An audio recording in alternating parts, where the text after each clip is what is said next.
Hello friends, मेरे digital classes में आप लोग का बहुत बहुत फिर से नए सेशन में स्वागत करता हूं। तो चलिए, छत्तीसगढ़ से मान्य धन के यहाँ पे जो है मोस्ट इंपॉर्टेंट क्वेश्चन यहाँ पे कवर कराया जाता है। ठीक, मिक्स क्वेश्चन होते हैं, मॉडल पेपर एक समझ सकते हैं, चाहे मॉक टेस्ट समझ सकते हैं, मॉडल पेपर यहाँ पे उन्हीं क्वेश्चन को लाता हूँ जो आपके आने वाले एग्जाम के लिए इंपॉर्टेंट है। ठीक है जी, चाहे हॉस्टल वार्डन, प्रयोगशाला, छत्तीसगढ़ पुलिस हो, छात्रावास अधीक्षक हो, ठीक है, पीएससी प्री हो, मेंस हो, इन सभी एग्जाम के लिए काम आएगा। ठीक है, तो चलिए स्टार्ट करते हैं सेशन को। आज पहला क्वेश्चन देखते हैं। आपको क्वेश्चन छूट गया कि छत्तीसगढ़ की स्थापना, ठीक है, छत्तीसगढ़ की जो स्थापना ये आपका कब हुआ था। ठीक है जी, तो छत्तीसगढ़ की स्थापना कौन से सन में हुआ था जी? 1 नवंबर सन 2000 को, 10 नवंबर 2000 को, 15 नवंबर 2000 को, या 20 नवंबर 2000? इसका ए ऑप्शन करेक्ट आंसर हो जाएगा 1 नवंबर सन 2000 को। ठीक है, छत्तीसगढ़ की स्थापना किया गया था। ये जो कौन से क्रम का राज्य है? तो ये हमारा भारत का 26वां राज्य है। ठीक है, 26वां राज्य है। और कौन से पंचवर्षीय योजना में निर्माण किया गया था? तो ये सभी को आपको याद रखना है, 9वीं पंचवर्षीय। तो 9वीं पंचवर्षीय योजना के दौरान 1997 से 2002 तक के जो है 9वीं पंचवर्षीय योजना चल रही थी, उसी में इसका निर्माण किया गया था। ठीक है जी, और मध्य प्रदेश राज्य जो पुनर्गठन अधिनियम 2000 के तहत इसको जो है गठन किया गया था। अगला क्वेश्चन चलिए देखते हैं। चलिए अगला क्वेश्चन देखते हैं। प्राचीन काल में छत्तीसगढ़ क्षेत्र को किस नाम से जाना जाता था? उत्तर कोसल, दक्षिण पांचाल, सी है आपका उत्तर पांचाल, दक्षिण कोसल। इसका जो करेक्ट आंसर हो जाएगा दक्षिण कोसल। ठीक है जी, तो प्राचीन काल के समय में छत्तीसगढ़ क्षेत्र को किस नाम से जाना जाता था? तो उस समय जो है दक्षिण कोसल के नाम से जाना जाता था। ठीक है जी, और राजधानी जो है कुशस्थली। ठीक है, कुशस्थली ये आपका रामायण काल में, चाहे आपसे पूछे प्राचीन काल में। ठीक है जी, तो जो है दक्षिण कोसल के नाम से जानते हैं, राजधानी कुशस्थली थी। ठीक है जी, और इसी समय बस्तर को किस नाम से जानते थे? तो चोडी फार दंडकारण्य। ठीक है, तो इस काल में जो बस्तर को रामायण काल में दंडकारण्य के नाम से जानते थे। ठीक है जी, और प्राचीन काल में देखेंगे तो दक्षिण कोसल के राजा भानुमंत थे, जिनकी पुत्री जो है कौशल्य थे। इनका विवाह उत्तर कोसल के राजा दशरथ से हुआ था। ठीक है, लेकिन इनके जो है भानुमंत जो है पुत्र वगैरह नहीं होने के कारण ये जो है राज्य के जो शासन करने के लिए इनको जो है संभालने के लिए दशरथ को मिल गया। ठीक है जी, फिर इसी समय जो दक्षिण कोसल की भाषा क्या हुआ करती थी? ये आपका कोसली हुआ करती थी। ठीक है जी, तो इसको आपको याद रखना। प्राचीन भाषा छत्तीसगढ़ प्राचीन भाषा भी कोसली थी। ठीक है, इसको आपको याद रखना है। और वहीं आपसे पूछ सकते हैं महाभारत काल में। ठीक है, एम फॉर महाभारत, महाभारत काल में जो है छत्तीसगढ़ को प्राक कोसल के नाम से जानते हैं। ठीक है, प्राक कोसल, प्राक कोसल के नाम से जानते हैं। और बी फॉर बस्तर को जो है कांतार के नाम से जानते हैं। ठीक है जी, और रिलेट करके आपको याद रखना है। तो महाभारत काल में जो है छत्तीसगढ़ को प्राचीन प्राक कोसल के नाम से, और जो है बस्तर को जो है कांतार के नाम से जाना जाता था। ठीक है, इसको दोनों को सभी को आपको याद रखना है। अगला क्वेश्चन चलिए देखते हैं। छत्तीसगढ़ की स्थापना भारत के राज्यों के आधार पर कैसे की गई थी? तो जो है 26वां राज्य के रूप में इसको गठन किया गया था, बताया हूँ जस्ट अभी। चलिए नेक्स्ट क्वेश्चन है कि छत्तीसगढ़ में जो है आर्यों का जो प्रवेश प्रसार कौन से काल में हुआ था? उत्तर वैदिक काल में, या आपके ऋग वैदिक काल में, ये दोनों में, या इनमें से कोई नहीं? तो इसका जो करेक्ट आंसर हो जाएगा उत्तर वैदिक। तो छत्तीसगढ़ में आर्यों का जो प्रवेश जो है किस काल में हुआ था? उत्तर वैदिक काल में हुआ था। उत्तर वैदिक काल देखेंगे लगभग 1000 से लेकर 600 ईसा पूर्व, ये जो है उत्तर वैदिक काल के अंतर्गत आती है। और इसी काल में आर्यों का विस्तार जो है मध्य भारत में होने लगा था। ठीक है, जो इसमें जो है मतलब होने लगा है, और नदी को रेवा नदी के रूप में जो है भारत में उल्लेखित किया गया था। ठीक है, कह सकते हैं कि उत्तर वैदिक काल में छत्तीसगढ़ में वर्णन मिलता है। लेकिन आपसे कंफ्यूज करने के लिए ऋग्वेद ऑप्शन में रहेगा, तो याद रखें ऋग्वैदिक में जो है हमारे छत्तीसगढ़ का वर्णन कहीं पे भी नहीं किया गया है। ठीक है जी, तो आपको याद रखना छत्तीसगढ़ में या आपके उत्तर वैदिक काल में जो है छत्तीसगढ़ वर्णन है, लेकिन ऋग्वैदिक काल में नहीं है। तो इसको जो है कन्फ्यूज नहीं है, ऑप्शन में जो है ये सभी आपको दिया रहेगा। चलिए अगला और इम्पोर्टेंट क्वेश्चन है। छत्तीसगढ़ पर सबसे लंबे समय तक किसने शासन किया है? कलचुरियों ने, और अंग्रेजों ने, मराठों ने, या इनमें से कोई नहीं? ठीक है जी, तो छत्तीसगढ़ में सर्वाधिक समय तक शासन करने वाला वंश आपका जो है कलचुरी वंश है। ठीक है जी, कलचुरी वंश जो है छत्तीसगढ़ में सर्वाधिक समय तक शासन करने वाली वंश है। ठीक है, ये जो है सन 1000 में जो है इन्होंने स्थापना की थी कलचुरी वंश ने।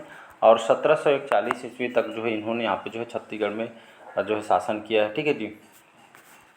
के फॉर कलिंगराज, कलिंगराज जो है इसके संस्थापक है। अंतिम शासक रघुनाथ सिंह हैं, ठीक है जी। और राजधानी जैसे तुमार से कलिंगराज ने अपनी राजधानी बनाई थी, रतनपुर को रत्नदेव प्रथम ने, ठीक है, और छुरी को जोई को बहारेंद्र शाह, ठीक है। तो ये सभी को आपको याद रखना है, यहाँ से आपका कई बार एग्जाम में क्वेश्चन आया हुआ है। कुल देवी, इनकी कुल देवी क्या थी? तो इनकी कुल देवी गजलक्ष्मी थी, ठीक है जी। और इनकी जो है राजकीय भाषा जो संस्कृत हुआ करती थी, ठीक है जी। और प्रसिद्ध कवि जो है कलचुरी वंश में आए हुए थे, ठीक है, गोपाल मिश्र जी, ठीक है, इन्हीं के काल में आए हुए थे। तो इसका ए ऑप्शन याद रखना है आपको। अगला क्वेश्चन है छत्तीस राज्य की राजकीय भाषा क्या थी? ये जो है हिंदी है, ठीक है जी। अगला क्वेश्चन है कि छत्तीसगढ़ सरकार के द्वारा राज्य चिन्ह में किस फसल को बालियां जो है अंकित है? गेहूं, ज्वार, बाजरा या धान, ठीक है। तो छत्तीसगढ़ राज्य के जो है चिन्ह में जो है किस फसल की बालियां अंकित की गई है? तो याद रखिए धान को जो है राज्य सरकार के द्वारा राज्य चिन्ह में इस फसल को जो है बालियां अंकित की गई है। डी ऑप्शन यहाँ पे करेक्ट आंसर हो जाएगा। तो आप सभी को पता होगा कि जो है छत्तीसगढ़ राज्य प्रतीक चिन्ह कब लिया गया था? 4 सितंबर सन 2001 को, ठीक है। 4 सितंबर 2000 को जो है राजकीय प्रतीक चिन्ह लिया गया था, ठीक है। जिसके छत्तीसगढ़ के राजकीय पशु जो है जंगली भैंसा है, ठीक है। छत्तीसगढ़ राजकीय पक्षी पहाड़ी मैना, राजकीय वृक्ष वो साल सरई, ये सभी आपको पता होना चाहिए, ठीक है जी। और जो आपका जो मतलब जो फसल की बालियाँ जो अंकित धान को करती, ठीक है। इसी तरह छत्तीसगढ़ से घिरा हुआ जो है गोलाकार चिन्ह है आपका जो है हरा रंग का है, आपको पता होगा, ठीक है। और धान की बालियाँ सुनहरा रंग का है। ऊर्जा जो नीला रंग को प्रदर्शित करती है, ठीक है जी। और नदियों को जो है रेखांकित आपका जो है तिरंगों को रंग में करती है, ठीक है जी। तो ये सभी जो है आपको ये याद होना चाहिए। और छत्तीसगढ़ प्रतीक चिन्ह 4 सितंबर 2001 को राज्य शासन द्वारा स्वीकृति प्रदान की गई थी, ठीक है। और उस हर्बल जबकि जो है हर्बल स्टेट 4 जुलाई 2001 को घोषित किया गया था। अगला क्वेश्चन देखते हैं। छत्तीसगढ़ राज्य में लोकसभा के कितने निर्वाचन क्षेत्र हैं? 9, 11, 13 या 18? तो छत्तीसगढ़ राज्य में लोकसभा की कितने जो है निर्वाचन क्षेत्र है? लगभग 11 निर्वाचन क्षेत्र है। बी ऑप्शन करेक्ट आंसर हो जाएगा। चलिए अगला क्वेश्चन है कि छत्तीसगढ़ विधानसभा भवन का जो है शीर्षक जो है किस नाम पे रखा गया है? आराधना, भावना, साधना या संवेदना? तो छत्तीसगढ़ विधानसभा भवन का शीर्षक किस नाम से रखा गया है? तो इसको जो है संवेदना नाम से रखा गया है, ठीक है जी। तो यहाँ पे जो है विधानसभा के जो अध्यक्ष का जो निवास है रायपुर में, इसको जो है संवेदना के नाम से कहा जाता है, ठीक है जी। इसमें 2 क्वेश्चन पूछ सकते हैं, ठीक है। और यहाँ पे जो है ये पूछ सकता है कि जो है ठीक है जी कि विधानसभा भवन का नाम जो रायपुर में, इसको जो है मिनी माता भवन के नाम से जानते हैं, ठीक है। तो विधानसभा भवन का नाम जो रायपुर में, इसको मिनी माता भवन के नाम से जानते हैं, लेकिन विधानसभा का अध्यक्ष जो निवास है रायपुर में, इसको संवेदना के नाम से जानते हैं, ठीक है जी। इसको आपको याद रखना है। अगला क्वेश्चन, चलिए इसका आंसर आप लोग बताइएगा कि जो है छत्तीसगढ़ के मुख्यमंत्रियों के आवास का नाम क्या रखा गया है? कास, कनक, करुणा या कांता, ठीक है। तो जहाँ पे जो है छत्तीसगढ़ में जो जितने भी मुख्यमंत्री को आवास का नाम क्या रखा गया है, तो इसको जो है कमेंट बॉक्स में A, B, C, D ये कौन सा होगा, इसका जो है आंसर आप लोग बताइए, ठीक है जी। तो इसका जो है 4 ऑप्शन हुआ है A, B, C, D, इसको कमेंट बॉक्स में करके बताइएगा। अगला क्वेश्चन देखते हैं कि छत्तीसगढ़ राज्य के प्रथम राज्यपाल कौन थे? प्रभात कुमार, दिनेश नंदन सहाय, सी रंगराजन या भाई महावीर? तो इसका जो करेक्ट आंसर हो जाएगा बी ऑप्शन। कौन हो जाएगा जी? तो हमारे छत्तीसगढ़ के प्रथम, जहाँ पे पहला, प्रथम ये शब्द ऐसे टाइप के शब्द आते हैं तो क्वेश्चन यहाँ पे अपने आप में क्वेश्चन इंपॉर्टेंट हो जाते हैं, ठीक है जी। तो हमारे छत्तीसगढ़ के प्रथम राज्यपाल कौन हो जाएंगे? तो इसका जो करेक्ट आंसर हो जाएगा दिनेश नंदन जो सहाय, अभी जो है हमारे छत्तीसगढ़ के पहला जो है गवर्नर है, राज्यपाल है, ठीक है। अभी रिसेंटली कौन है? तो सिन्हा जी, ठीक है। सिन्हा जी अभी हमारे जो है छत्तीसगढ़ के अभी जो है राज्यपाल हैं, इसको आपको याद रखना है, ठीक है जी।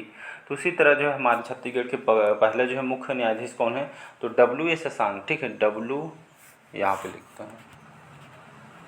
प्रथम मुख्य न्यायाधीश कौन है? तो ये आपका जो है W.A. शशांक, ठीक है जी। W.A. शशांक हमारे छत्तीसगढ़ के पहले जो है मुख्य न्यायाधीश है, ठीक है। इसको आपको याद रखना है। CM पूछे तो ये आपका जो जोगी जी पहले CM है, ठीक है। तो ये सभी क्वेश्चन आपको पता होना चाहिए, ठीक है जी। यहाँ पे एक चीज़ जो है मैं गड़बड़ बोल दिया हूँ कि प्रथम राज्यपाल तो ठीक है दिनेश नंदन, वर्तमान में अभी करंट में जो है 2024 में राज्यपाल कौन है? तो विश्व भूषण हरिचंदन है, ठीक है जी। विश्व भूषण हरिचंदन अभी हमारे जो है गवर्नर हैं, ठीक है। ये पहले हैं, अभी रिसेंट के, ठीक है।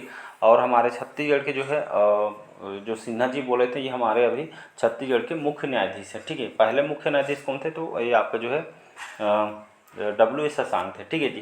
तो इस तरह इसको जो है क्या क्या मतलब पढ़ाते पढ़ा दिमाग कहीं और चलता रहता है, ठीक है जी। तो इस सबको ये याद रखिएगा। अगला क्वेश्चन, चलिए अगला क्वेश्चन है कि छत्तीसगढ़ सरकार के द्वारा प्रहार नामक एक जो अभियान शुरू किया गया, इस अभियान का मेन उद्देश्य क्या है, तो राज्यों से बेरोजगारी दूर करना है, बीएसएफ सील को जो प्रोत्साहित करना है, या सी है बेरोजगारी दूर करना है, या इनमें से कोई नहीं। तो इसका जो करेक्ट आंसर हो जाए, तो छत्तीसगढ़ सरकार के द्वारा हाल ही में जो है प्रहार नामक अभियान शुरू किया गया है। तो इस अभियान का मेन उद्देश्य बेरोजगारी दूर करने, इसका मेन उद्देश्य है। सी ऑप्शन यहाँ पे करेक्ट आंसर हो जाएगा। छत्तीसगढ़ का मातृत्व राज्य ये जो है मध्य प्रदेश हो जाएगा, ये ऑप्शन करेक्ट आंसर हो जाएगा। अगला क्वेश्चन है कि छत्तीसगढ़ की सीमा अधिकांश भाग किस राज्य की सीमा से लगा है, आंध्र प्रदेश, महाराष्ट्र, उड़ीसा या मध्य प्रदेश, ठीक है। तो अधिकांश भाग जो है मतलब किस कौन से स्टेट से लगा हुआ है, तो ये जो है मध्य प्रदेश से लगा हमारा, क्योंकि मातृ राज्य है। नहीं, यहाँ पे बोला जा रहा है अधिकांश भाग किस राज्य की सीमा से लगता है, तो यहाँ पे उड़ीसा रहेगा, ठीक है। उड़ीसा के जो राज्य के साथ सबसे ज़्यादा जो है सीमा लगता है, इसका सी ऑप्शन करेक्ट आंसर हो जाएगा। चलिए अगला क्वेश्चन है कि छत्तीसगढ़ राज्य की सीमाएं कितने भारतीय राज्यों के साथ लगी हुई, 5, 6, 7 या 8। ये रिसेंटली PSC जो है 2023 के पेपर में क्वेश्चन आया हुआ था, ठीक है जी, PSC पेपर में। तो इसका सी ऑप्शन हो जाएगा करेक्ट है। तो छत्तीसगढ़ राज्य के लगभग जो सीमाएं कितने भारतीय राज्यों के साथ लगते हैं, 7 राज्य कौन कौन से हैं, तो ये आपका पहला उड़ीसा हो जाएगा, महाराष्ट्र हो जाएगा, ठीक है। उड़ीसा, महाराष्ट्र, मध्य प्रदेश, तेलंगाना, ठीक है। तेलंगाना के बाद आपका जो है झारखंड, उत्तर प्रदेश और आपका आंध्र प्रदेश, ठीक है। ये 7 राज्यों के साथ जो है ये हमारा जो है मतलब 7 राज्यों की सीमा जो है जुड़ी हुई हमारे छत्तीसगढ़, ठीक है। तो इसको आपको याद रखना है। सबसे लंबी सीमा छूने वाला राज्य ये आपका उड़ीसा हो जाएगा, ठीक है। सबसे कम सीमा छूने वाला राज्य आपका जो है आंध्र प्रदेश हो जाएगा, ठीक है। यहाँ पे आंध्र प्रदेश, ठीक है, जिसको आपको याद रखना है। अगला क्वेश्चन देखते हैं। चलिए अगला क्वेश्चन है कि छत्तीसगढ़ के कौन से जो संघ में सबसे ज़्यादा जिले हैं, बिलासपुर, सरगुजा, रायपुर या बस्तर, ठीक है। इसका आंसर आप लोग बताइएगा कि छत्तीसगढ़ के कौन से संघ में सबसे ज़्यादा जिले हैं, बिलासपुर में, सरगुजा में, रायपुर में या बस्तर में, ठीक है। तो 4 ऑप्शन है, इसको बताइएगा। अगला क्वेश्चन है कि राज्य में, ठीक है, हमारे छत्तीसगढ़ राज्य में कुल कितने प्रशासनिक भाग हैं, 2, 3, 4 या 5। तो इसका डी ऑप्शन हो जाएगा। तो छत्तीसगढ़ में जो है कुल 5 प्रशासनिक भाग हैं, इसका डी ऑप्शन यहाँ पे करेक्ट आंसर हो जाएगा। चलिए और लास्ट है आज का क्वेश्चन, इंपॉर्टेंट क्वेश्चन है कि ठीक है जी, कि छत्तीसगढ़ में कर्क रेखा कहाँ से स्थित है, ऊपरी भाग से, मध्य भाग से, निचले भाग से, कहीं से नहीं।